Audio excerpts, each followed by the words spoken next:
한국과 캐나다의 겨울은 비교할 수도 없지. 나는 캐나다에서 영하 30도 강추위를 버틴 사람인데 한국 사람들이 겨울에 유난 떠는 게 웃길 노릇이야. 매서운 칼바람이 불고 있는 캐나다의 작은 마을. 여기 혹한기도 거뜬히 이겨낼 수 있다고 자부하는 캐나다 소녀가 있습니다. 한국 사람들의 겨울 문화를 전혀 이해할 수 없어 고개를 내저었던 소녀는 결국 한국의 추위를 체험하고 두 손 두 발 다 들게 되었습니다. 그 소녀가 캐나다로 돌아가기 전 한국에서 꼭 가져가야만 했던 것의 정체는 과연 무엇이었을까요? 오늘 여러분께 소개해드릴 이야기는 한국만의 특별한 겨울 문화에 대한 이야기입니다. 이야기를 시작하기 전 좋아요와 구독 부탁드립니다. 제가 한국에 도착한 건 12월 초였어요. 공항에 내리자마자 찬바람이 훅 하고 얼굴을 스쳤어요. 하지만 저는 속으로 이렇게 생각했죠. 겨울?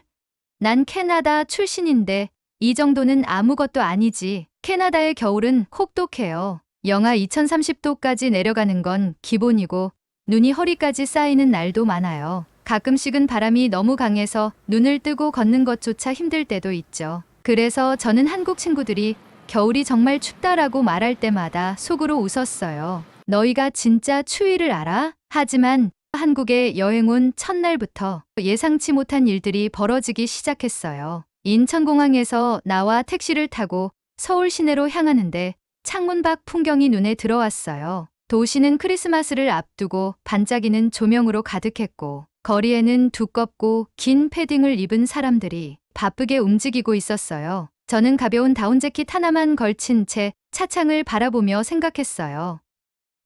그렇게 추워 보이진 않는데. 하지만 호텔에 도착해 짐을 풀고 밖으로 나오자마자 저는 그 생각이 완전히 틀렸다는 걸 깨달았어요. 찬바람이 제 옷 사이로 스며들며 온몸을 감싸더라고요. 캐나다에서는 보통 건조한 추위가 심한데 한국의 겨울은 뼛속까지 스며드는 습한 냉기였어요. 아무리 따뜻한 옷을 입어도 뭔가 모르게 계속 추운 느낌이었어요. 게다가 저는 서울의 바람이 그렇게 강할 줄 몰랐어요. 캐나다의 눈보라처럼 강력한 폭풍은 아니지만 서울의 칼바람은 얇은 옷을 뚫고 들어오는 느낌이었어요. 특히 빌딩들 사이를 지날 때마다 바람이 터널처럼 몰아쳐서 저도 모르게 몸을 움츠리게 됐어요. 아니 이게 뭐야?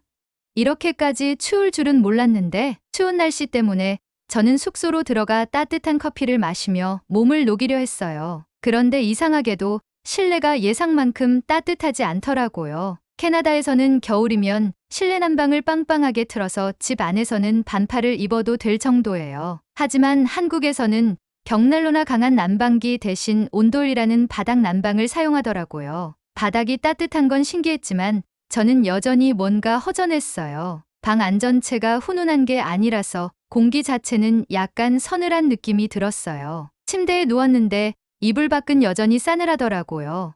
이거 적응할 수 있을까? 그래도 따뜻한 바닥에 앉아있으면 은근히 기분이 좋아졌어요. 캐나다에서는 바닥이 차가워서 항상 양말을 신고 다녀야 했는데 여기서는 맨발로 걸어 다녀도 될 정도였어요. 처음엔 이상했지만 점점 익숙해지기 시작했어요. 다음 날 한국 친구들과 만나기로 했어요. 저는 그냥 가벼운 다운재킷에 스웨터를 입고 나갔어요. 그런데 친구들을 본 순간 뭔가 이상하다는 걸 깨달았어요. 친구들은 전부 길고 두꺼운 패딩을 입고 있었어요. 심지어 어떤 친구는 목도리까지 칭칭 감고 장갑까지 끼고 있더라고요. 저는 그 모습을 보고 살짝 당황했어요. 이 정도로 입을 필요가 있나? 그런데 친구들이 절 보더니 깜짝 놀라는 거예요. 너 이거 입고 왔다고? 안 추워? 진짜 괜찮아? 패딩 빌려줄까? 저는 웃으며 손을 흔들었어요. 나 캐나다에서 왔어. 이 정도는 괜찮아. 하지만 몇 분 후 저는 그 말을 후회했어요. 밖에서 10분 정도 걸었을 뿐인데 손끝이 얼어붙을 것처럼 시려왔어요. 찬바람이 계속 불어오면서 목이랑 귀까지 얼어붙는 느낌이 들었어요. 결국 저는 친구에게 도움을 요청했어요. 저기, 너희 말이 맞았어. 패딩 좀 빌려줄 수 있어? 친구들이 웃으며 두꺼운 패딩을 건네줬고 저는 얼른 그걸 걸쳤어요. 패딩 속으로 들어가자마자 몸이 따뜻해지면서 편안해지는 기분이 들었어요. 역시 한국 사람들 말은 들어야 해. 추위에 떨며 걷던 중 친구들이 길거리에서 뭔가를 사 먹자고 했어요. 저는 솔직히 별 기대 없이 따라갔어요. 그런데 눈앞에 펼쳐진 풍경이 정말 놀라웠어요. 김이 모락모락 나는 호떡, 바삭한 군밤, 따뜻한 오뎅, 국물. 한국의 길거리 음식들은 보기만 해도 몸이 따뜻해지는 느낌이었어요. 저는 친구들이 추천해준 어묵 국물을 한 모금 마셨는데 순간 몸이 녹는 듯한 기분이 들었어요. 와, 이거 진짜 맛있다. 캐나다에서도 따뜻한 음식이 많긴 하지만 이렇게 길거리에서 바로 먹을 수 있는 음식은 별로 없어요. 한국의 길거리 음식은 단순한 간식이 아니라 추운 겨울을 이겨내는 문화라는 걸 깨달았어요. 그날 저는 깨달았어요. 한국의 겨울 만만하게 봐서는 안 된다. 그리고 그때부터 한국의 겨울을 좀 더 깊이 이해하고 싶어졌어요. 친구들은 어떻게 이 추위를 극복하는지, 어떤 방식으로 겨울을 즐기는지 더 알고 싶어졌어요. 이제 막 한국의 겨울을 경험하기 시작했지만 저는 이미 알 수 있었어요. 이 겨울이 나에게 어떤 변화를 가져올지 기대돼. 한국에서의 첫 며칠 동안 저는 예상보다 훨씬 추운 날씨에 당황했어요. 습한 냉기 강한 칼바람 익숙지 않은 난방 방식까지. 처음 겪는 한국의 겨울은 제 예상을 완전히 빗나갔죠. 하지만 그냥 추위를 피하는 것만으로는 한국에서의 겨울을 온전히 경험할 수 없을 것 같았어요. 그래서 저는 친구들과 함께 이 겨울을 제대로 즐겨보기로 했어요. 그러던 중 친구가 강원도로 여행을 가자고 제안했어요. 한국의 겨울을 제대로 느끼려면 서울을 벗어나야 한다면서요. 사실 저는 더 추운 곳을 굳이 가야 할까 하는 걱정이 들었지만 친구들은 강원도야말로 한국 겨울의 진짜 매력을 느낄 수 있는 곳이라며 저를 설득했어요. 그렇게 저는 생애 첫 한국 겨울 여행을 떠나게 되었어요. 버스를 타고 몇 시간 달리자 창밖 풍경이 서서히 변하기 시작했어요. 서울에서는 볼 수 없었던 새하얀 설경이 펼쳐졌고 끝없이 이어진 산맥이 눈으로 뒤덮인 모습은 마치 그림 같았어요. 캐나다에서도 눈은 흔하지만 한국의 설경은 또 다른 느낌이었어요. 너무 예쁘다. 차창 밖을 바라보며 저도 모르게 감탄했어요. 친구들은 웃으며 이제 시작일 뿐이야 라고 말했어요. 강원도에 도착한 후 우리는 한 펜션을 빌려 묵기로 했어요. 통나무집처럼 생긴 아늑한 펜션이었는데 안에 들어가자마자 바닥이 따뜻해서 깜짝 놀랐어요. 한국에서는 도시뿐만 아니라 이런 시골 지역에서도 온돌을 사용한다는 게 신기했어요. 여기선 침대보다 온돌 바닥에서 자는 게 더 좋아. 친구들이 바닥에 두꺼운 이불을 깔고 들어 누웠어요. 저도 따라 누웠더니 따뜻한 기운이 몸을 감싸면서 피로가 싹 풀리는 느낌이었어요. 이래서 한국 사람들이 온돌을 좋아하는구나 하고 깨달았어요. 그날 저녁 친구들은 저를 스키장으로 데려갔어요. 사실 저는 캐나다에서 스키를 배운 적이 있어서 별로 긴장하지 않았어요. 스키는 자신 있는데 하고 가벼운 마음으로 스키를 탔어요. 하지만 곧 저는 제 자만이 얼마나 큰 실수였는지 깨닫게 되었어요. 한국의 스키장은 캐나다의 것과 달리 코스가 비교적 좁고 많은 사람들이 몰려 있어 방향을 제대로 잡기가 쉽지 않았어요. 특히 초보자와 숙련자가 같은 슬로프에서 섞여 내려오다 보니 예상치 못한 상황이 자주 발생했어요. 저는 속도를 내며 내려오다가 앞에 갑자기 나타난 사람을 피하려다 그대로 넘어지고 말았어요. 괜찮아? 친구들이 다가와 걱정스럽게 물었어요. 저는 멋쩍게 웃으며 일어났어요. 캐나다에서는 넓은 공간에서 비교적 자유롭게 스키를 탔지만 한국에서는 사람들과 조화를 이루며 타야 한다는 걸 깨달았어요. 스키를 타고 난 후 친구들은 따뜻한 국밥을 먹으러 가자고 했어요. 한국에서는 겨울철에 따뜻한 국밥 한 그릇이 최고라고 했죠. 우리는 가까운 식당에 들어가 설렁탕을 시켰어요. 뜨끈한 국물이 한 입 들어오자 몸이 사르르 녹는 것 같았어요. 이거 진짜 맛있다. 한국 사람들은 겨울을 단순히 견디는 것이 아니라 따뜻한 음식을 통해 극복해 나간다는 것을 깨달았어요. 캐나다에서는 보통 겨울에 따뜻한 차나 수프를 마시는 정도였지만 한국에서는 국밥, 전골찌개 같은 다양한 음식으로 몸을 데우는 문화가 자리 잡고 있었어요. 그날 밤 우리는 펜션으로 돌아와 장작불을 피우고 군고구마를 구워 먹었어요. 바삭하게 익은 고구마를 반으로 가르자 김이 모락모락 피어올랐어요. 저는 그 뜨거운 고구마를 한 입 베어 물었어요.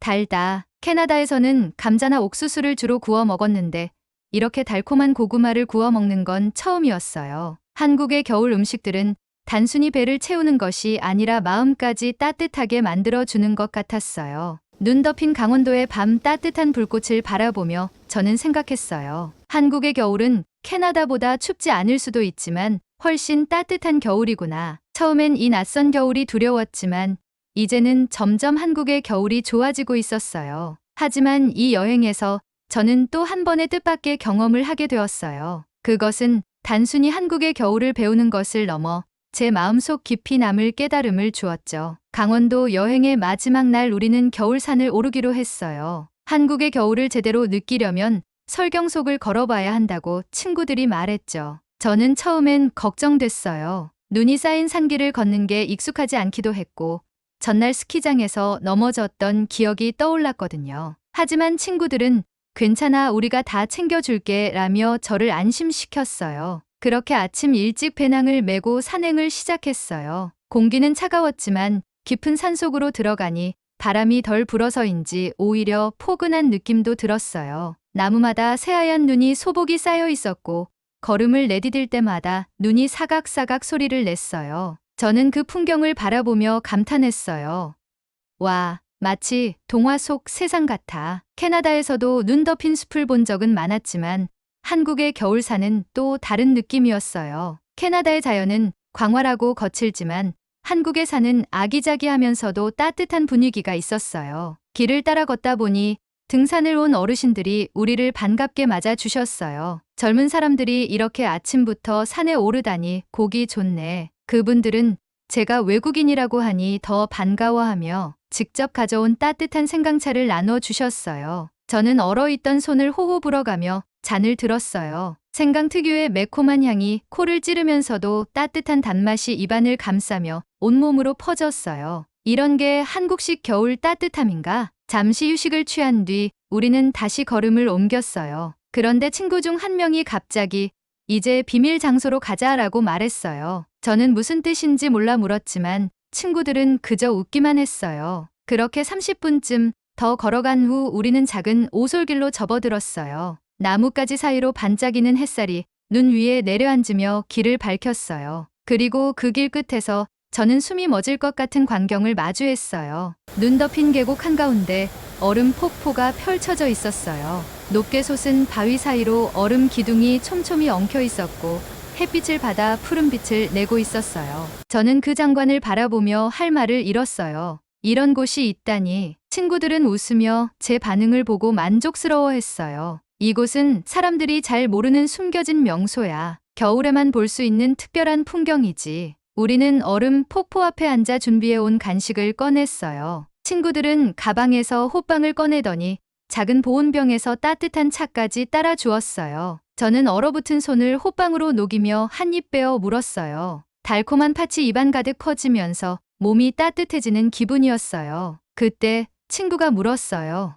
너 한국 와서 겨울이 싫다고 했었잖아. 지금은 어때? 저는 잠시 생각에 잠겼어요. 사실 처음 한국의 겨울을 접했을 때 저는 많이 당황했어요. 캐나다보다 따뜻할 줄 알았던 날씨는 예상보다 훨씬 춥고 습한 냉기는 뼛속까지 파고들었어요. 길거리에서 코트 하나 걸치고 다녀도 괜찮을 줄 알았는데 한국 사람들처럼 두꺼운 패딩과 목도리를 챙겨야만 겨우 버틸 수 있었어요. 하지만 어느 순간부터 저는 단순히 추위를 견디는 것이 아니라 한국의 겨울을 즐기는 법을 배우고 있었어요. 온돌의 따뜻함을 느끼고 따끈한 길거리 음식을 먹고 따뜻한 차 한 잔을 나누는 소소한 순간들이 쌓이며 한국식 겨울의 매력을 하나씩 알아가고 있었던 거예요. 저는 친구를 바라보며 웃었어요. 이제는 좀 알 것 같아. 한국 사람들은 단순히 추위를 이겨내는 게 아니라 겨울 자체를 따뜻한 계절로 만드는 방법을 알고 있는 것 같아. 친구들은 제 말에 고개를 끄덕였어요. 맞아. 그래서 한국에서는 겨울이 되면 가족끼리 따뜻한 음식을 나누고 친구들이랑 온천이나 찜질방도 가면서 서로의 온기를 나누는 거야. 그 순간 저는 한국과 캐나다의 차이를 깨달았어요. 캐나다에서는 혹독한 추위를 피하는 것이 중요했어요. 따뜻한 실내에서 벽난로를 켜고 두꺼운 이불 속에서 몸을 웅크리는 것이 일반적이었어요. 하지만 한국에서는 추위 속에서도 서로를 챙기며 따뜻함을 만들어가는 문화가 있었어요. 우리는 그 자리에서 한참을 더 머물렀어요. 한겨울의 추운 공기 속에서도 저는 조금도 춥지 않았어요. 눈앞에 펼쳐진 얼음 폭포는 변함없이 차가웠지만 그 앞에서 함께 따뜻한 차를 나누는 우리는 그 어느 때보다도 따뜻했어요. 그날 밤 우리는 서울로 돌아왔어요. 여전히 바깥 공기는 차가웠지만 저는 더 이상 한국의 겨울을 두려워하지 않았어요. 그리고 저는 그날 깨달았어요. 추위란 결국 혼자 있을 때 더 차갑게 느껴지는 것일 뿐이다. 서로를 챙겨주고 온기를 나눈다면 어떤 겨울도 따뜻하게 보낼 수 있다. 그 깨달음은 저에게 한국 겨울의 진짜 의미를 알려주었어요. 그리고 저는 한국에서 맞이하는 이 겨울이 어쩌면 제 인생에서 가장 따뜻한 겨울이 될 것 같다고 생각했어요. 강원도 여행을 다녀온 후 저는 한국의 겨울을 대하는 태도가 완전히 달라졌어요. 처음에는 익숙하지 않은 추위에 적응하기 급급했지만 이제는 이 계절을 즐기는 법을 배운 것 같았어요. 따뜻한 패딩을 챙겨 입는 건 기본이고 편의점에서 핫팩을 사는 것도 자연스러워졌어요. 무엇보다 저는 한국식 겨울의 따뜻함을 알게 되었어요. 길거리에서 김이 모락모락 나는 붕어빵을 사 먹고 추운 날, 친구들과 따뜻한 국밥 한 그릇을 나누고 온돌 바닥에 앉아 이불을 덮고 귤을 까먹는 순간들이 쌓이며 한국 겨울만의 매력을 깨닫게 되었죠. 그리고 저는 이 모든 경험이 단순히 날씨에 적응하는 것을 넘어 한국이라는 나라에 한 걸음 더 가까워지는 과정이었다는 걸 알게 되었어요. 하지만 시간이 흘러 저는 결국 캐나다로 돌아가야 했어요. 공항에서 친구들과 마지막 인사를 나누며 저는 장난스럽게 말했어요. 이제 캐나다 겨울이 더 춥게 느껴질 것 같아. 한국처럼 따뜻한 국밥이랑 온돌도 있으면 좋을 텐데. 친구들은 웃으며 제게 한국의 겨울을 조금이라도 가져갈 수 있는 방법을 알려줬어요. 한국 패딩은 꼭 하나 사가.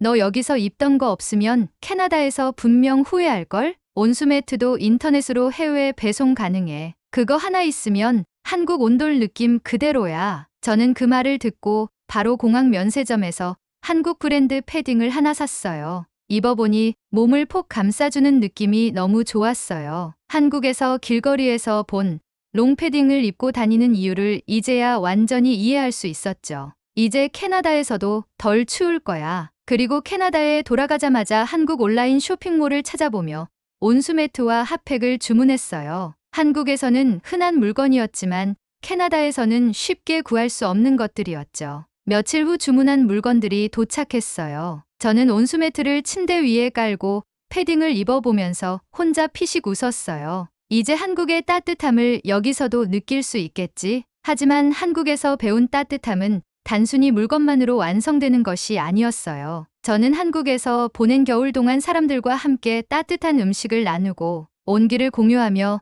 추위를 극복하는 방법을 배웠어요. 그리고 그 따뜻함이 단순히 난방기구에서 오는 것이 아니라는 것도 깨달았어요. 그 사실을 다시 한번 실감한 건 다음에 캐나다의 첫눈이 내린 날이었어요. 눈이 소복이 쌓인 거리에서 저는 따뜻한 패딩을 꺼내 입고 주머니 속에 핫팩을 넣었어요. 그리고 문득 한국에서 친구들과 함께 길거리에서 먹던 어묵 국물이 생각났어요. 한국에서는 겨울이면 어디서나 따뜻한 음식을 쉽게 찾아 먹을 수 있었지만 캐나다에서는 그런 문화가 흔하지 않았어요. 그날 저는 캐나다에서도 한국의 겨울을 조금이라도 느끼고 싶어 직접 집에서 어묵탕을 끓여 보기로 했어요. 한국에 있을 때 친구들과 함께 장을 보며 익숙해졌던 그 어묵들을 떠올리며 아시아 마트에서 몇 가지 재료를 샀어요. 국물을 끓이면서 가스레인지 위에서 모락모락 피어오르는 김을 바라보니 마치 한국의 길거리에 서 있는 듯한 기분이 들었어요.